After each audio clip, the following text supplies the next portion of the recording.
Meantime, let's talk about this corporate news. I know you have views on it. We'll bat it around in a moment. I want to get to Eamon Javers first, and then we'll talk about it. I'm sure Eamon's agitated, but I'm not. Hold on. The Trump administration reportedly considering taking a stake in Intel.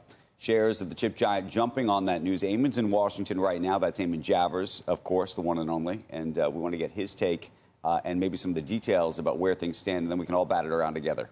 Go for it.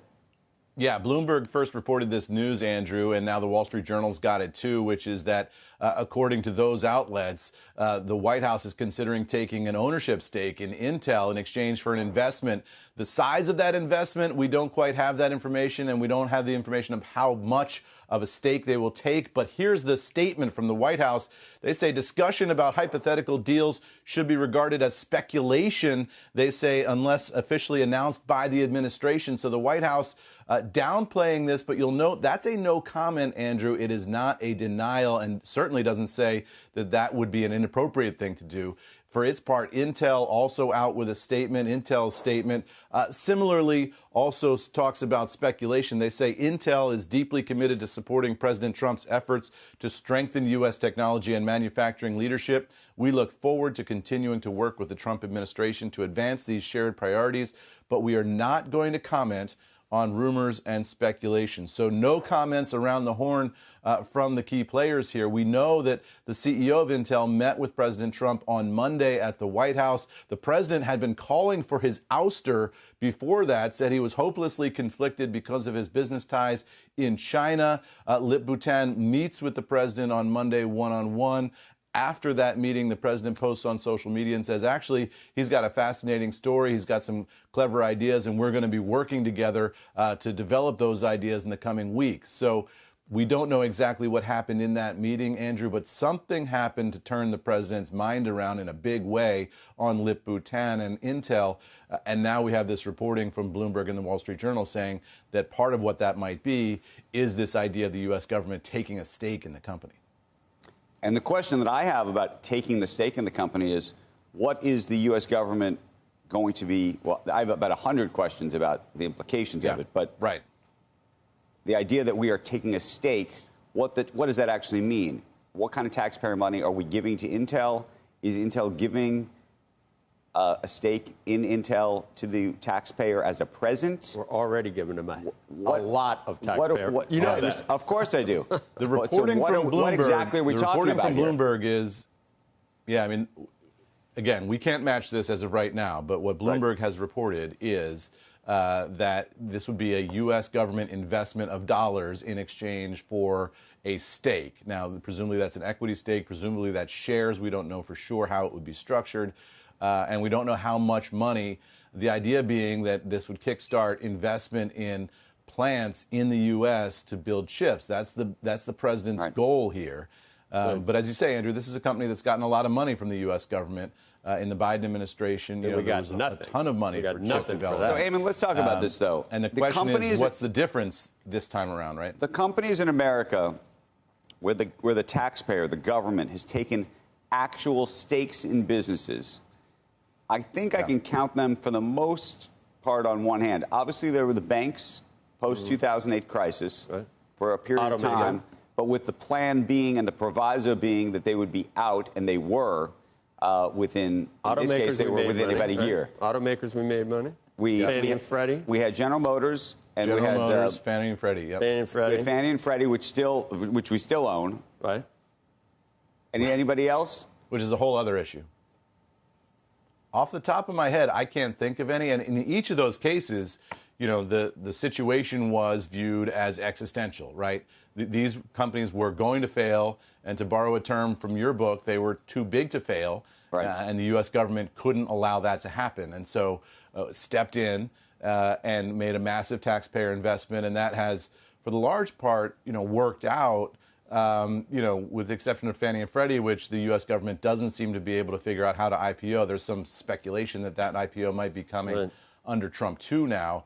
But the idea is that these companies are in an existential, dire crisis, and the U.S. government has no other recourse other than to do this. Well, now it's for both parties, the approach has been, we won't do this unless we absolutely have to, because we don't want government now it's a security thing. Sector. Now it's not for Intel. It's for we want those strategic metals, so we're doing it with that company. This is about China, and it's about an existential threat, not to the companies, but to our ability to compete in very important security issues in the future against China. I didn't realize that they almost did it. William Barr wanted to do it with telecom companies to compete with Huawei in the first Trump administration, but it never went forward. So it's been considered before. I mean, it appeals to me a little bit more than just grants. If you take care of child care, we'll give you a bunch of money at Intel, and we get nothing for it. Here's the other thing, and you wonder about,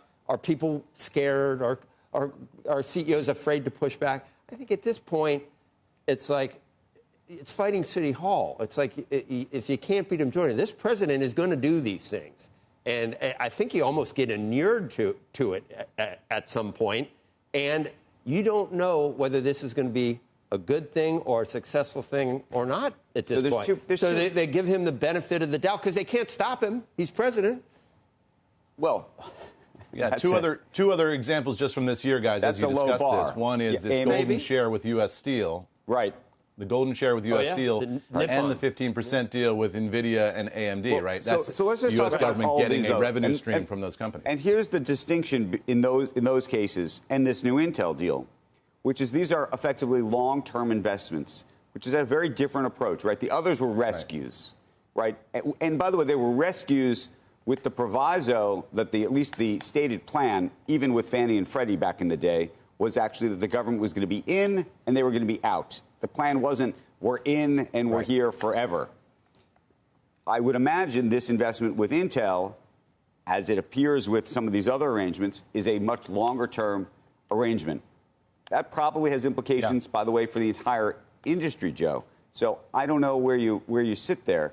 The other piece of this, though, that to me is the longer-term thing, and I know you may think, first of all, this CEO appears is doing this under duress because he might be losing his job otherwise. Maybe. So let's just put that to the table. That Intel is it's a mess. It's somewhat an existential. And you've mentioned maybe they build the foundries, and you said, well, it's important. They're the one company that does have the foundries. So maybe you would want them to. You might. What I don't know is whether there's a long-term, decades-long implication for how other countries are going to do business or not do business with the United States in the future. We have been trying, maybe you could argue unsuccessfully, but I think relatively successfully over the last 100 years, to export our brand of free market capitalism to other countries. We have long denounced national champions. When other countries have taken these golden shares and golden stakes, we've said that's a bad idea. And we have tried so desperately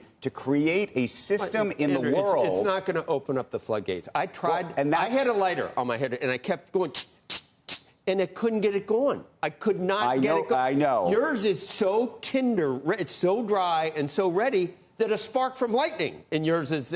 I can't get agitated. Are you agitated about this? I'm not agitated. But you're pointing out all the downsides when. That's the job. The job is to say there's upsides. In the last 4 years let's talk about the upsides and let's talk about the downsides. Why are we not allowed to talk about both of these things? But I just all of a sudden. Because instinctively you only talk about what you think of as everything is good, everything is great. Eamon, all of a sudden. By the way, in the last administration, if Biden had done this, your hair would have been there would have been an explosion. And consistent. It was a fight. This isn't the same thing, though. This isn't giving it away if you have union workers and child care and DEI. You hire enough. Eamon Javers, break in here and tell us what you think.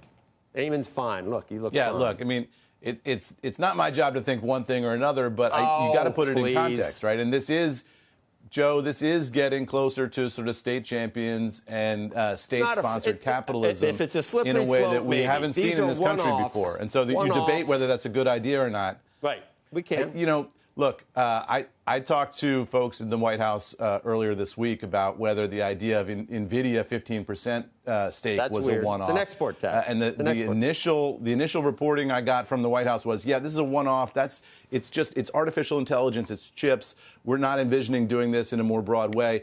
2 days later, we had the Secretary of the Treasury come out and say, actually, you know what? We view this as a model, and we think, this could work in other industries and other cases. Right. So These things have a way of taking a life of their own. And once people in the government see the revenue coming in, it's hard to let go of that. You could, okay, right now it's the strategic metals, it's steel, it's chips, it's NVIDIA.